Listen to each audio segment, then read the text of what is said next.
자, 십계명 강해 오늘부터 이제 본격적으로 시작합니다. 2주에 걸쳐서 서론적인 이야기를 했습니다. 십계명은 하나님 나라의 통치 원리다, 천국의 헌법이다, 그렇게 말씀했어요. 근데 그거는 우리를 겁주려고, 우리를 힘들게 하려고 하는 게 아니라 우리 진짜 제대로 잘 살게 하기 위해서 하나님이 주신 사랑이다. 십계명은 사랑이다. 시작. 십계명은 사랑이다. 그 다음에 지난주에 십계명의 기초는 바로 하나님이다. 이건 사람이 만든 게 아니에요. 하나님이 직접 써주신 계명이에요.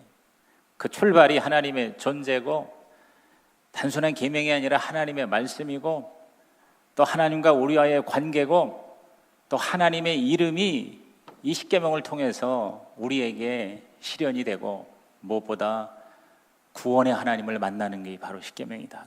얼마나 귀한 하나님의 은혜입니까? 그래서 저와 여러분이 이 십계명이 고리탑은 그렇게 생각하지 마세요. 즐거이 이 십계명을 공부하시고 십계명을 실천하셔서 여러분의 삶이 하나님의 나라가 되시기를 주님의 이름으로 축원합니다. 그래서 그 10가지 계명을 이번 10주 동안에 암송하도록 오늘 주보의 맨 뒤편에 보면 거기 십계명 신의 안부 살간도 중탐 해가지고 아예 이렇게 인쇄해 드렸습니다. 그러니까 이 주보를 여러분이 버리지 마시고 거기에 10계명을 신의 안부, 신의한테 안부하시고, 북간도가 아니고 살간도고 그 다음에 증탐하면은 끝나는 거예요. 그렇게 해서 여러분이 우선 암송하고, 아까 그 영상 그 노래 한번 아이들과 함께 즐겁게 불러보고 율동도 하고, 이래서 우리 하나님의 계명을 즐거워하는 복 있는 자가 되시기를 주님의 이름으로 축원합니다. 십계명의 전반부, 이제 앞으로 4주 동안 1계명에서 4계명, 이거는 바로 하나님을 사랑하라 그 말이에요. 아까 그 영상에서 I love God, 하나님 사랑합니다. 대신적 관계입니다. 그리고 후반부는 5계명에서 10계명까지 6가지는 바로 이웃사랑이에요. 인간과의 관계, 그래서 대인관계의 계명이죠. 간단합니다. 그래서 하나님 사랑, 인간 사랑, 시작. 하나님 사랑, 인간 사랑, 이렇게 요약될 수가 있어요. 예수님이 그렇게 요약을 하셨잖아요. 근데 가만히 보면 이 십계명이 이미 창조 시대의 하나님의 원리임을 알게 돼요. 여러분, 아담과 하와가 죄를 짓고 무서워서 숨어 있을 때 창세기 3장 9절에 보면 하나님께서 아담아 내가 어디 있느냐, 시작. 아담아 내가 어디 있느냐, 이렇게 말씀하세요. 그러니까 하나님이 인간을 부르시는 거예요. 너 지금 왜 나를 피해 도망하고 있냐, 나와 함께 같이 가자, 그러는 거예요. 하나님 사랑하는 거예요. 그런데 4장에 보면 4장 9절에 아벨을 쳐 죽인 카인에게 여호와께서 카인아 내 아우가 어디 있느냐, 이렇게 질문하십니다. 카인아 아우가 어디 있느냐, 시작. 카인아 아우가 어디 있느냐. 이거 뭡니까? 이건 인간 사랑이에요. 아니 내가 내 동생을 돌보는 자입니까? 그래, 너는 네 동생을 돌보고 사랑해야 돼. 다시 말해서 하나님도 사랑하고 이웃도 사랑하라. 그게 이미 창세기의 창조 기사에 분명히 게시되어 있는 것이죠. 그 중에서도 이 1계명은요 너무 중요합니다. 왜냐하면 이 1계명이 모든 9개 계명의 전제 조건이에요. 이 1계명이 확실해야 그 다음 2계명 우상도 숭배하지 않게 되고, 3계명 하나님 이름 욕되게 하지 않게 되고, 4계명 안식일을 제대로 지키게 되고, 5계명 부모를 공경하게 되고, 6계명 살인하지 않고, 7계명 간음하지 않고, 8계명 도둑질하지 않고, 9계명 거짓말하지 않고, 10계명 이웃을 탐내지 않는다 그 말이에요. 그래서 저는 오늘 여러분께서 이 1계명에 집중하셔서 진짜 내가 이 1계명을 즐겁게 지키고 있는지 자기를 돌아보고 하나님 앞에 새롭게 결단하고 반응하는 믿음의 순종의 시간이 되시기를 주님의 이름으로 축원합니다. 자, 1계명에 너는 그랬어요. 너는 나 외에 다른 신을 두지 말라 그랬어요. 따라합시다. 너는. 이게 무슨 얘기입니까? 하나님이 이 계명을 무슨 단체에게 준 게 아니에요. 제3자에게 준 게 아니에요. 10계명은 3인칭 복수나 단수가 아니고 2인칭 단수예요. 2인칭. 마틴 부버가 인격적 관계는 나와 그것의 관계가 아니라 나와 너의 관계라 그랬어요. 나와 너의라고 하는 이 인격적 관계, 나 외에는 그랬어요. 나 외에는이란 말이 뭐냐면요, 나 외에는이 히브리어로 알파민인 거예요. 알파님. 알은 before, 앞이라는 뜻이고, 파님은 얼굴이라는 뜻이에요. 그래서 나 외에는 다른 신을 두지 말라는 얘기는 뭐냐면 내 얼굴 앞에서, 따라합시다. 내 얼굴 앞에서. 무슨 얘기입니까? 하나님을 같이 있는 자리, 하나님 얼굴 앞에서 다른 신을 견눈질하지 말아라. 너하고 나 사이에 다른 신 껴들지 말게 하라, 그 말이에요. 아주 쉽게 얘기해서 여러분이 아내하고 데이트를 해요. 애인하고 데이트를 하는데 자꾸 옆에 있는 여자 쳐다봐. 돼요, 안 돼요? 안 된다는 사람은 거의 없네요. 여러분이 아내하고 데이트하는데 아내 얼굴 쳐다보는데 자꾸만 옆에 있는 여자 얼굴 쳐다봐요. 돼요, 안 돼요? 여자들이 안 된다고 그러네요. 남자들은 가만히 있고. 이거 어떻게 하면 좋아요? 안 되죠. 안 되죠. 똑같아요. 하나님 얼굴 쳐다보면서 자꾸 다른 신을 쳐다보지 말라, 그 말이에요. 그래서 저는 이 하나님과의 관계가요, 지난 시간에 부자 관계라고 그랬잖아요. 부자. 하나님의 아버지고 우리는 아들이다. 그 얼마나 깊은 관계예요. 그렇죠. 그런데 또 다른 관계가 뭐냐면 부부 관계로 묘사할 수가 있어요. 부부 일심 동체라는 거예요. 그러니까 부부의 관계는 이 사랑이 굉장히 익스클루시브, 아주 대단하게 배타적이에요. 오직 그 상대만 사랑하고 바라보게 되어 있어요. 그게 부부관계죠. 그렇죠? 그러한 모습으로 하나님을 바라보고 하나님을 섬기라는 거예요. 하나님의 얼굴 앞에서, 시작. 하나님의 얼굴 앞에서 오직 하나님만 바라보라, 그 말이에요. 다른 게 끼어들지 말게 하라, 그 말이에요.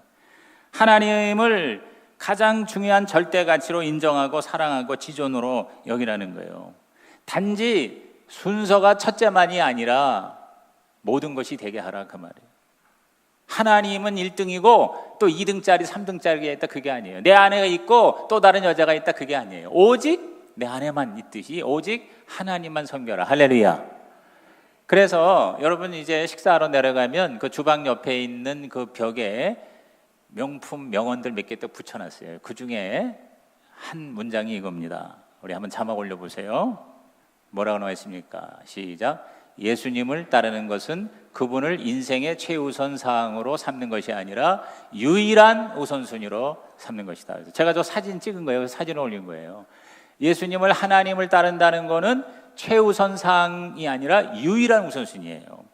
첫째, 그 다음에 둘째, 셋째가 있는 게 아니라 오직 그 하나님만 내 앞에 있다. 아멘입니까? 그게 1계명이에요. 여러분, 그렇게 1계명을 여러분이 지키고 계십니까? 하나님과 이스라엘과의 관계는 이렇게 특별한 관계입니다. 애굽에서 하나님이 꺼내주셨어요. 특별한 은혜를 받은 백성이. 그러므로 하나님과 독점적이고 배타적인 관계를 맺어야 됩니다. 다른 신이 있든 없든 이스라엘은 하나님만을 섬겨야 한다. 아무리 다른 여자가 이뻐도 오직 내 아내만 바라보는 것이에요.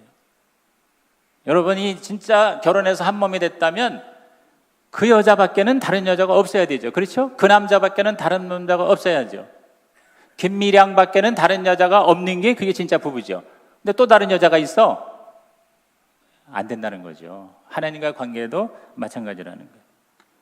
예수 믿는다는 것은 오직 한 하나님만을 믿는 것이며 그 예수님을 통해서 그 하나님만이 유일한 나의 하나님인 것을 확신할 수가 있는 것입니다. 믿으시면 아멘 하시기 바랍니다. 그래서 고린도전서 8장 5절 6절에 바울이 이렇게 고백합니다. 다 같이 시작. 비록 하늘에나 땅에나 신이라 불리는 자가 있어 많은 신과 많은 주가 있으나 그러나 우리에게는 한 하나님 곧 아버지가 계시니 만물이 그에게서 났고 우리도 그를 위하여 있고 또한 한 주 예수 그리스도께서 계시니 만물이 그로 말미암고 우리도 그로 말미암아 있느니라. 하나님이, 예수님이 저와 여러분의 근원이라 그 말이에요. 하나님이 없으면 나도 없는 거예요.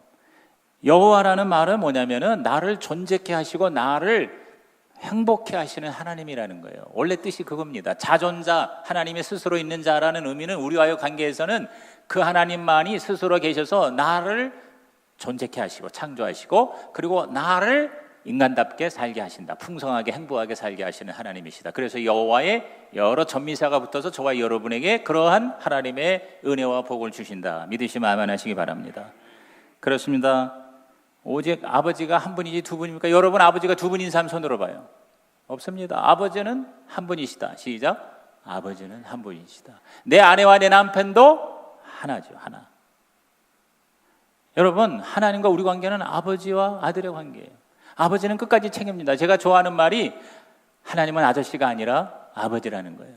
하나님은 아저씨가 아니라 아버지입니다. 여러분 불이 났는데 아들이 거기 있습니다. 아버지는요 자기가 그 불구덩이에 들어갑니다. 거기서 나오지 않을지라도 못할지라도 들어가는 거예요. 그러나 아저씨는 절대 안 들어가요. 아저씨와 아버지의 차이가 그거 아닙니까? 아저씨는 많아요. 그러나 아버지는 오직 한 분이에요. 많은 다른 신이 있어도 저와 여러분이 믿는 하나님은 오직 한 하나님이신 것을 믿으십니까? 인정하십니까? 정말 하나님을 지존으로 섬기십니까? 그게 1계명입니다. 오직 하나님만 예배하라 그 말이에요. 다른 자가 끼어들지 말아라. 하나님이 있는 자리에 다른 것이 사이에 들어오지 말도록 하라는 것입니다. 전 삶의 영역에서 하나님이 나의 진짜 하나님이 되어야 됩니다. 그게 바로 1계명의 의미인 것이에요. 왜? 1계명이 확실하지 않으면 나와 하나님은 하나가 될 수 없어요. 하나님하고 하나 안 되면 죽음이에요. 하나님하고 분리하면 그건 바로 멸망이에요. 지옥이에요. 근데 하나님하고 나하고 하나 되면 그게 바로 생명이고 그게 바로 천국이 되는 줄로 믿는 것입니다. 저와 여러분의 정체는 과연 무엇입니까? 이사야 43장 7절 너무나도 유명한 말씀이죠. 다 같이 시작. 내 이름으로 불려지는 모든 자 곧 내가 내 영광을 위하여 창조한 자를 오게 하라. 그를 내가 지었고 그를 내가 만들었느니라. 제가요 기도 중에 더 하나님의 확신을 얻으면 내년부터는 우리 예배 시간에도 세번역 성경을 가정교회는 다 그렇게 합니다만 너무 급격하게 변화되는 게 좀 문제가 될 것 같아서 제가 이제 개정 개혁판을 쓰는데 세번역을 써야 될 것 같아요. 왜냐하면요 지금 이 개혁 개정판 다시 자막 올려보세요. 이게 굉장히 어려워요. 내 이름으로 불려주는 모든 자, 여러분 이해가 됩니까? 내 이름으로 불려주는 모든 자, 아주 굉장히 멋은 있는데 이해가 잘 안 돼요. 그런데 세번역 성경은 이렇게 돼 있어요. 나의 이름을 부르는 나의 백성 그랬어요. 나의 이름을 부르는 자 그랬단 말이에요. 그러니까 인간은 바로 하나님의 이름을 부르는 자로 하나님이 만드셨어요. 그걸 다른 말로 하나님께 영광을 돌리라고 창조된 자, 저와 여러분이에요. 인간이 인간 된다는 것은 하나님의 이름을 부르는 거예요. 예배하는 거예요. 사랑한다고 고백하는 거예요. 여러분 하나님이 저와 여러분을 만드신 이유는 하나님을 하나님이라고 부르도록 하기 위해서 만드셨어요. 하나님을 예배하고 사랑한다고 고백하도록 저와 여러분을 만드셨어요. 할렐루야. 그게 바로 우리 인간의 존재의 의미와 가치인 것입니다. 그것이 없다는 것은 바로 뭐예요? 참 인간이 아니라는 거예요. 여러분 십계명이 얼마나 위대하냐? 세상에서는 이런 얘기 하지 않습니다. 하나님 얘기 하지 않습니다. 그냥 뭐 도둑질하지 말고 살인하지 말고 뭐 다 도덕적으로 잘 살라고 그러지만 인간이 과연 어디서 와서 무엇 때문에 살며 어디로 가는가를 절대로 얘기해 주지 않습니다. 그러나 십계명은 첫 계명부터 바로 하나님은 저와 여러분의 존재의 시작입니다. 그 하나님 때문에 내가 존재하는 겁니다. 그 하나님을 바라보고 부르고 하나님을 인정하는 것이 진짜 인간이 되는 것이다. 동의하시면 아멘 하시기 바랍니다. 그러므로 이 1계명을 지킨다는 건 너무나도 중요합니다. 거룩이란 뭡니까? 바로 1계명을 지키는 거예요. 거룩이란 뭐예요? 한 마음을 갖는 거예요. 하나님 앞에 전 마음을 갖는 거예요. 하나님은 두 마음을 품는 것을 아주 싫어하십니다. 의심하고 염려할 때 우리의 마음이 나누게 됩니다. 마음이 나누면 하나님의 뜻을 이룰 수 없습니다. 하나님이 제일 싫어하는 게 혼합이에요. 혼합. 섞는 걸 싫어하세요. 그래서 이스라엘 백성들에게 두 종자를 밭에 섞어서 뿌리지 말라고 하셨어요. 또한 두 재료로 직조한 옷을 입지 말라고 그랬어요. 육축도 다른 종류와 교합시키지 말라고 그러셨어요. 왜? 하나님은 순수한 걸 원하시는 거예요. 그래서 하나님이 제일 싫어하는 게 우상숭배고 그리고 간음하는 것입니다. 왜? 섞는 것을 하나님은 가장 미워하시는 거예요. 오늘 저와 여러분 목사도요 두 마음을 품는 성도를 좋아할 수가 없죠. 앞에서는 목사님 사랑합니다 그러고 뒤에서는 비방하고 안 좋은 얘기하고 그러면 그건 누가 좋아하겠어요? 하나님도 마찬가지예요. 진짜 여러분이 하나님을 온 마음, 전 마음, 한 마음으로 하나님의 얼굴을 바라보면서 그 사이에 다른 것이 끼지 않는 진짜 하나님의 자녀 되시기를 주님의 이름으로 축원합니다. 여러분이 이러한 일계명을 지키는 마음으로 살면 모든 삶의 영역에서 하나님이 여러분을 책임져 주실 줄로 믿는 것입니다. 여러분이 교회에 대해서도 그런 순수한 마음으로 대하시면 교회에서 주는 하나님의 놀라운 은총이 거의 무한에 가깝다고 생각해요. 제가 지난주에 어느 집사님이 우리 교회 한 10년 다니시는데 좀 연세가 있으시고 뭐 봉사나 또 이런 적극적인 참여는 안 하세요. 근데 굉장히 교회에 대한 애정과 충성은 있더라고요. 빠짐없이 주일날 예배 드리고 그리고 하나님을 사랑하는데 그분하고 이제 그런 얘기를 나눈 거예요. 뭐냐면 이 교회에 많은 사람이 왔다가 이 교회를 떠나는 거에 대해서 자기는 왜 떠나는지 이해를 할 수가 없다 그래요. 그래서 거기에 대해서 이제 얘기를 나누다가 한 두 가지로 이제 서로 동의를 했어요. 첫째가 뭐냐면 진짜 교회에 나오는 목적이 분명하지 않으면 그러면 교회를 쉽게 떠난다. 특별히 이제 어떤 소비자적인 그런 자세로 어떤 가성비를 생각하는 거예요. 내가 이 교회 나와서 뭐가 나한테 과연 진짜 유익인가? 그래서 유익이 안 되면 그냥 가차없이 교회를 또 더 좋은 자기한테 유익되는 교회로 떠나는 것이 오늘 현대 교인들의 행태라는 걸 같이 동의를 했고, 또 한 가지는 뭐냐면 어떤 인정 욕구가 채워지지 않을 때, 그러니까 하나님으로부터 그 인정받고 사랑받는 것이 그게 확실하지가 않으니까 자꾸 뭐냐면 사람에게 인정받으려고 그래요. 목사에게 인정을 받아야 되는데 인정 못 받으니까, 또 다른 사람들 인정을 못 받으니까 뭔가 열심히 봉사하고 그 다음에 일을 열심히 하던 사람이 어느 날 갑자기 일이 중단이 되거나 일을 놓거나 아예 교회를 순식간에 떠나는 경우, 그런 경우가 뭐냐면 자기가 이렇게 열심히 했는데 왜 나를 인정해 주지 않느냐, 또 왜 나를 기분 나쁘게 했느냐, 이런 것 때문에 결국 뭐예요? 하던 봉사도 그만두고 교회도 떠나는 것 같습니다. 그분이 자기 입으로 그러더라고요. 그러면서 자기가 아는 어떤 분이 교회를 떠난 것에 대해서 자기가 그 이유를 알고는 자기가 너무 실망했다는 거예요. 그게 뭐냐면 그분이 병원에 입원을 했는데 목사님이 와주질 않아서 섭섭해서 화가 나서 교회를 떠났대요. 그러면서 뭐라고 하는 거니? 자기도 우리 교회 10년 다니면서 2번이나 암 수술을 받아서 병원에 입원했는데 목사님 한 번도 온 적이 없습니다. 그러나 자기는 그게 문제가 되지 않았습니다.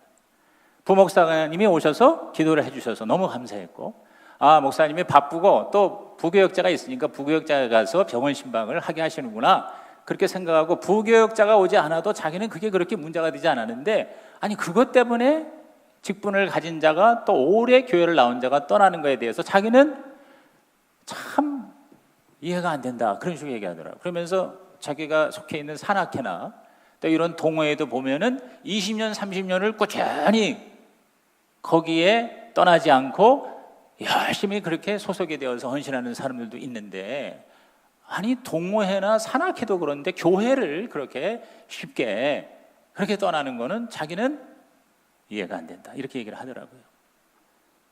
여러분, 저와 여러분이 하나님과의 관계가 정말 뗄래야 뗄 수 없는 그런 관계가 되면요, 여러분의 교회에 대한 생각도 아마 많이 달라질 거예요. 하나님과 내 사이에 다른 어떤 것이 끼어들지 않는 오직 하나님이 유일한 우선순위가 되고 절대가치가 되시기를 주님의 이름으로 축원합니다. 두 번째 뭐냐면 어떤 단어를 우리가 묵상할까요? 너는 나 외에 내 얼굴 앞에서 다른 신들을 두지 말라 그랬어요. 따라합시다. 다른 신들을. 하나님은 왜 이렇게 얘기하셨을까? 여러분, 이스라엘 백성이 애굽에서 나오기 전에 애굽이라는 나라에 다른 신들이 얼마나 많았는지 몰라요. 또 앞으로 들어갈 족각거리 흐르는 가나안 땅에도 다른 신들이 많아요.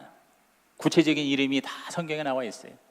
여러분, 출애굽할 때 10가지 그 재앙의 역사가 있었잖아요. 그게 뭐냐면 애굽의 10가지 신에 대해서 여호와 신이 그거를 완전히 점령하는 영적 싸움이에요. 전쟁이에요.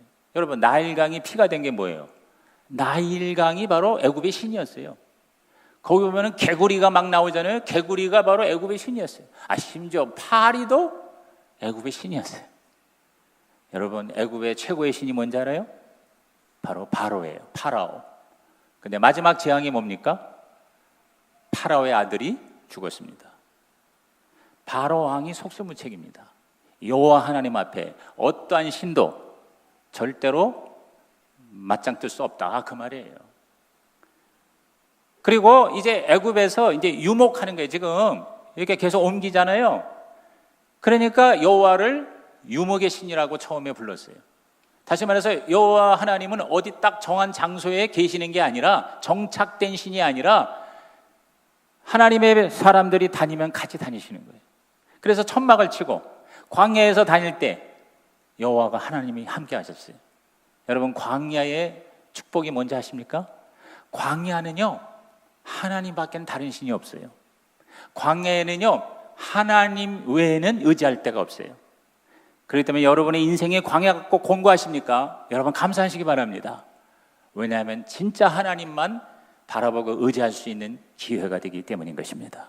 우리 인생이 바로 뭐야? 광야 인생이라고 그랬어요. 세상에 살지만 저와 여러분은요, 세상에 정착되는 존재가 아닙니다. 이스라엘 백성이 이제 애굽으로 넘어가는데, 아니 애굽에서 이제 가나안으로 가는데, 가나안에는 어떤 정착의 신이 있었느냐? 바로 바알이라는 신, 아스다롯이라는 신이 있었어요. 풍요의 신입니다. 비를 관장하는 신입니다. 하나님이 그걸 미리 아시고 일계명을 주신 거예요. 다른 신을 두지 말아라. 나도 믿는다고 그러고 다른 신도 믿는다고 하지 말아라. 나는 그거 못 참는다. 네, 여러분, 이스라엘이 가나안에 들어가서 여호와도 섬기는 척하면서 바로 바알 신도 섬긴 거예요. 그래서 이스라엘이 망한 거예요. 하나님이 이것을 안타까이 여겼어요. 하나님은요, 하나님도 섬기고 우상과 다른 신도 섬기는 이른바 종교 혼합주의, 이슨크레티시즘을 굉장히 하나님은 싫어하세요. 이스라엘의 최대 문제가 여기에 있습니다. 여러분, 일본이라는 나라가요, 종교를 다 합했더니 일본 전체 인구의 2배가 된대요. 왜 그러니까 종교를 여러 개 믿어요. 대표적으로 불교는 죽어서 가는 거니까 불교 믿고, 도교는 이 땅에서 잘 사니까 도교를 믿어요. 또 그 신도이즘, 그걸 믿는 거예요. 왜냐하면 다 뭐냐면 내 유익을 위해서 신이 나의 수단이 되는 거예요. 하나님이 이걸 제일 미워하세요. 하나님은 수단이 아니라 목적이 되는 겁니다. 오늘 우리들의 삶에 바알이 무엇입니까? 다른 신이 무엇입니까? 쾌락과 물질과 권력과 소유와 자기 성취입니까? 이것들을 하나님은 내게 두지 말라, 이렇게 말씀하시는 거예요. 우리는 이것도 좋고 저것도 좋은 게 아니에요. 우리는 오직 하나님만 좋아해야 됩니다. 동의하십니까? 둘 중에 하나를 택해야 된다는 거예요. 양다리 걸치기는 하나님 허락하지 않으시는 거예요.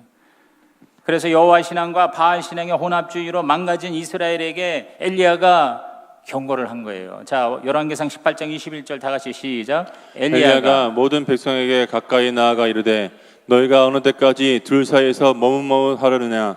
여호와가 만일 하나님이면 그를 따르고 바알이 만일 하나님이면 그를 따를지니라 하니 백성이 말 한마디도 대답하지 아니하는지라. 여러분, 엘리야가 850명의 바알 선지자와 갈멜산에서 일종의 영적 결투를 벌이잖아요. 850명이 다 몰살을 당합니다. 이때 하나님의 영광이 나타나는데 백성들에게 선택하라. 여호와를 따를 것인지 바알을 따를 것인지. 나는 여호와를 따르겠다 그랬어요. 여러분, 엘리야라는 그 이름 자체가 바로 십계명의 1계명입니다. 엘리야가 뭐냐면 엘은 하나님이고 리는 뭐냐면 나의라는 뜻이고 야는 여호와라는 뜻이에요. 그래서 하나님은 나의 여호와, 여호와는 나의 하나님, 이게 엘리야예요. 다시 말해서 엘리야가 1계명이에요. 오직 하나님만. 오늘 저와 여러분이 엘리야가 되기를 주님의 이름으로 축원합니다. 이스라엘이 바알을 따른 이유가 뭐예요? 물질적인 풍요를 보장받기 위해서였어요. 근데 여러분, 사실상 이스라엘이 오해한 게 뭐냐면 진짜 물질을 주시는 분은 바알이 아니라 여호와 하나님이라고 하는 사실을 잊어먹은 거예요. 자, 호세아 2장 8절을 읽어봅니다. 시작. 곡식과 새 포도주와 기름은 내가 그에게 준 것이요 그들이 바알을 위하여 쓴 은과 금도 내가 그에게 더하여 준 것이거늘 그가 알지 못하도다. 그러니까 모든 먹고 사는 거 다 하나님이 주셨는데, 심지어는 그 바알 신상을 만드는 은과 금도 하나님이 주신 건데 너희가 어찌하여 어리석게 너희 하나님을 바알이라고 하느냐. 이거 하나님이 뭐요? 통탄하시는 거예요.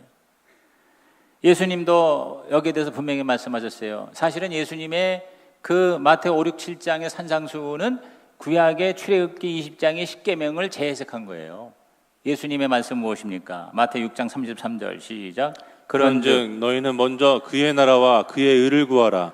그러면 이 모든 것을 너희에게 더하시리라. 그러니까 먼저 하나님의 주권을 인정하라. 하나님을 하나님으로 제대로 인정해 드려라. 그리하면 이 모든 것을 너희에게 더하시라. 이 모든 것이 뭐예요? 이 모든 것이 그 앞에 31절과 32절에 뭐라고 했냐면 예수님께서 너희가 무엇을 먹을까 무엇을 마실까 염려하지 말라. 이는 다 이방인에 구하는 것이니 하나님은 그 모든 게 너에게 있을 줄을 아시느니라 그랬어요. 그러니까 먹고 마시는 거니까 뭡니까? 우리들의 물질의 풍요예요. 물질의 풍요도 하나님이 우리에게 필요한 걸 아신다. 그러므로 그걸 구하지 말고 하나님을 구하면 하나님이 너의 모든 필요를 채워주신다. 믿으시면 아멘 하시기 바랍니다. 근데 오늘은 저와 여러분은 정말 이거를 제대로 믿고 또 따르지를 못하는 경우가 너무 많다는 거죠. 오늘 나에게 다른 신은 무엇입니까? 나에게 다른 신이 과연 무엇입니까? 여러분, 이 세상에는 하나님을 대신하고 대체할 좋은 것들이 얼마나 많은지 몰라요. 옛날 못 살던 시절, 그건 광야 시절입니다. 너무너무 돈이 없어서 아파도 기도원에 오는 거예요. 병원에 못 가요. 없어서 금식하고 하나님 앞에 부르짖어 기도하던 시절, 그때는 하나님밖에 안 보였어요. 그런데 우리가 좀 잘 살게 됐어요. 우리가 가나안 땅이 되었어요. 그러니까 이제는 하나님이 별로 필요 없는 시대가 되는 것 같아요. 아프면 병원이 있어요. 돈이 없으면 나라에서 돈을 대주는 시대에 우리는 살고 있어요. 너무 우리는 갈 때도 많고 먹을 때도 많고 놀 때도 많고 누릴 때도 많고 얼마나 많은지. 제가 모처럼 이렇게 백화점에 한번 아이 쇼핑하러 가면은요, 정말 보지도 듣지도 못한 깜짝 놀라는 물건들이 그냥 계속 나오는 거예요. 얼마나 예쁘고 기가 막히고 얼마나 기분 좋게 하는 그런 물건들이 많은지. 정말 돈이 없는 게 문제지. 이야, 진짜 돈만 있으면은 너무너무 천국 같은 삶을 살 수 있겠구나, 이런 생각이 들겠더라 이 말이에요. 하나님 우리에게 일계명을 얘기하시는 거예요. 너에게 진짜 하나님이 계시냐 이거예요. 너에게 다른 신이 혹시 있지 않냐 그 말이에요. 하나님과 나 사이에 끼어 있는 거, 여러분, 어떤 소유, 어떤 물건뿐만 아니라 나의 야망, 나의 어떤 자기 만족, 아니면 그 뒤반대로 걱정과 근심이 나의 신이 될 수도 있어요. 맨날 잠 못 자고 고민하는 게 나를 지배하는 신이 돼요. 저와 여러분을 지금 꽉 채우고 있는 게 바로 나의 신이라는 거예요. 여러분의 지금 마음에 누가 여러분을 다스리고 있습니까? 여호와 하나님이시기를 주님의 이름으로 축원합니다. 이제 뭐라고 그랬어요? 내게 두지 말라. 시작. 내게 두지 말라 그랬어요. 이건 뭡니까? 내게 두지 말라는 거는 없애버려라 그 말이에요.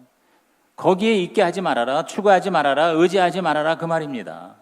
절대 가치를 상대화하지 말고 상대 가치를 절대화하지 말라는 거죠. 여러분, 저와 여러분에게서 오늘 가장 나에게 절대적인 게 뭡니까? 대부분의 오늘 사는 사람들에게는 돈이에요. 아니라고 그러지만 돈이에요. 돈이 바알이 되고 있고 돈이 바로 다른 신이 되고 있어요. 여러분, 20세기까지는요 이념이 핵심 가치였습니다.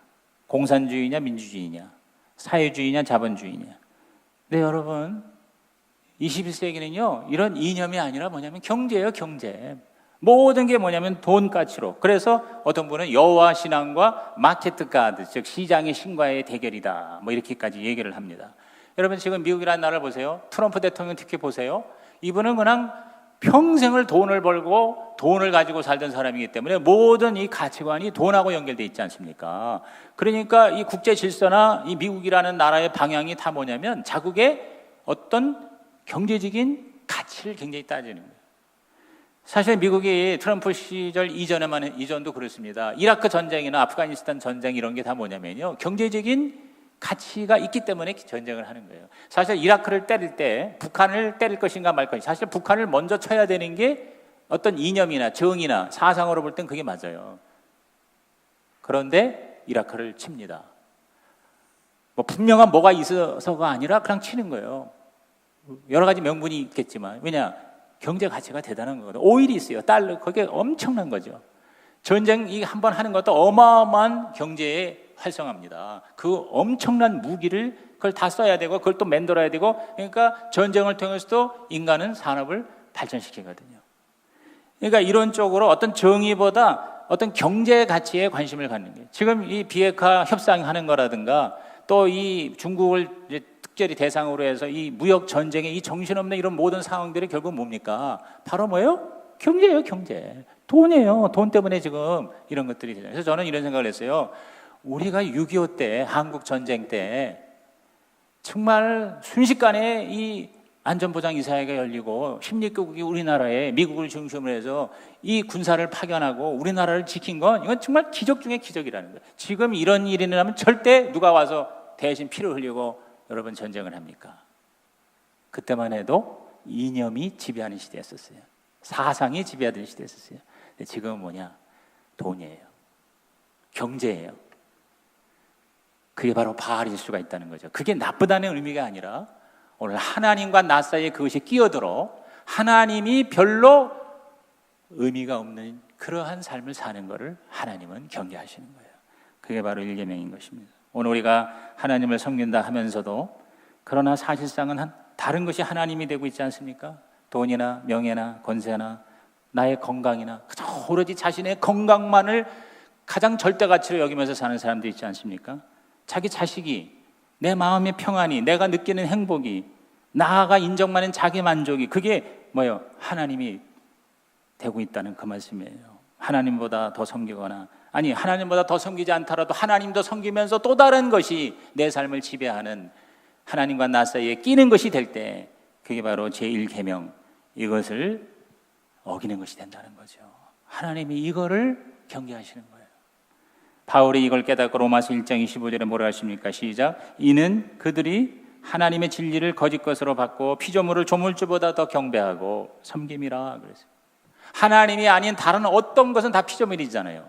그것이 유형이든 무형이든 다 뭐냐면 하나님의 피조물이에요. 그거를 더 섬기는 거를 하나님은 NO라고 말씀하시는 거예요. 그거는 하나님이 싫어서기도 하지만 우리의 유익을 위해서도 하나님은 그것이 좋지 않다 말씀하시는 거죠. 제1계명을 어긴 결과는 뭡니까? 뭐 성경을 말하면 오늘 하루 종일 얘기해야 돼요. 에베소 2장 12절에 그때 너희는 그리스도 밖에 있었고 이스라엘 나라 밖에 사람이라 약속의 언약들에 대해서는 유인이요 세상에서 소망이 없고 하나님도 없는 자라 그랬어요. 여러분 하나님이 없으면 바로 죽음이에요. 왜냐하면 하나님이 생명이니까. 하나님하고 분리되면 바로 뭐예요? 멸망이에요. 영원한 멸망이 뭡니까? 지옥이 왜 무섭습니까? 하나님이 영원히 계시지 않는 곳이 바로 지옥이에요. 내 마음에 하나님이 안 계시면 지옥이에요. 내가 하나님을 믿는다고 교회를 다니지만 진짜 하나님은 하나님이 아니고 다른 것이라면 하나님 없는 거잖아요. 이에 대해서 뭐라고 말씀하십니까? 계시록 21장 8절 우리 다 같이 큰 소리 있습니다. 시작. 그러나 두려워하는 자들과 믿지 아니하는 자들과 흉악한 자들과 살인자들과 음행하는 자들과 점술가들과 우상 숭배자들과 거짓말하는 모든 자들은 불과 유황으로 타는 못에 던져지리니 이것이 둘째 사망이라. 여러분 여기 나오는 여러 이런 자가 뭡니까? 이게 십계명이에요. 우상 숭배, 거짓말, 간음 뭐 이런 것들이 다 뭐예요? 십계명을 어기는 자 이거예요. 십계명을 어긴다는 건 계명을 안 지켰기 때문에 지옥 간다는 게 아니라 십계명을 어긴다는 건 하나님이 없다는 얘기예요. 하나님이 없기 때문에 바로 하나님의 나라가 될 수가 없다는 것이죠. 여러분 저와 여러분이요 이것도 좋고 저것도 좋고 다 좋은 게가 아니라 하나님이 절대 가치가 되고 하나님이 내 앞에 그것만 보일 수 있다면 나머지는 다 하나님이 저와 여러분을 책임져 주신다는 거예요. 마틴 루터가 말했습니다. 지금 당신의 마음에 가장 절실한 것이 바로 당신의 하나님이다 그랬어요. 지금 당신의 마음에 가장 절실한 거 소원이든 어떤 의지하는 것이든 당신의 마음을 지배하는 것이 바로 하나님이다 그랬어요. 하나님이 아닌 다른 것이 우리를 지배하지 않기를 바랍니다.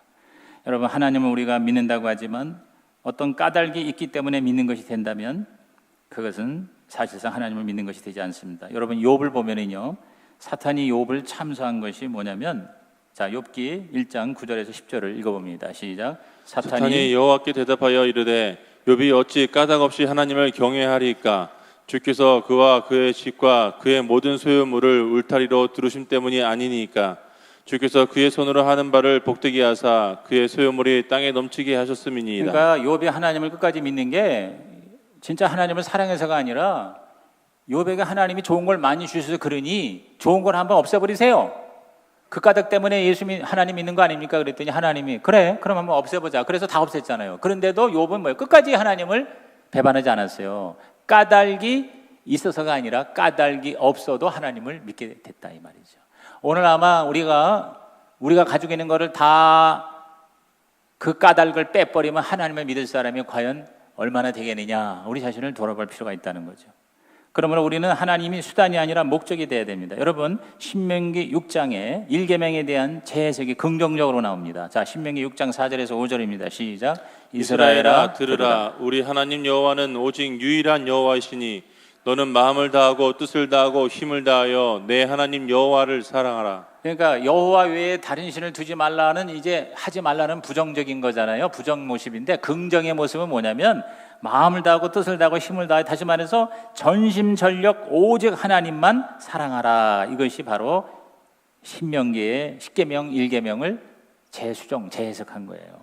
오늘 하나님은 저와 여러분이 하나님은 한 80% 믿고 20%는 딴 거 믿고 이걸 원하는 게 아니에요. 100% 오로지 하나님만 믿는 저와 여러분 되시기를 주의 이름으로 축원합니다. 근데 그게 우리한테 손해가 아니라 엄청 이익이라는 거예요. 자, 출애굽기 19장 5절입니다. 시작. 세계가 다 너에게 속하였나니 너희가 내 말을 잘 듣고 내 언약을 지키면 너희는 모든 민족 중에서 내 소유가 되겠고. 자, 우리 개역 개정판에 내 소유가 되겠고 이렇게 나와 있는데 새 번역에는 뭐라고 나와 있는 거니? 모든 민족 가운데 나의 보물이 될 거다 그랬어요. 보물. 하나님의 보물. 시작. 하나님의 보물. 저와 여러분이 하나님 계명을 지키면 하나님의 보물이 된다는 거예요. 우리 자녀들에게 10계명을 잘 지키면 하나님의 보물이 된다는 거예요. 믿으시면 아멘 하시기 바랍니다.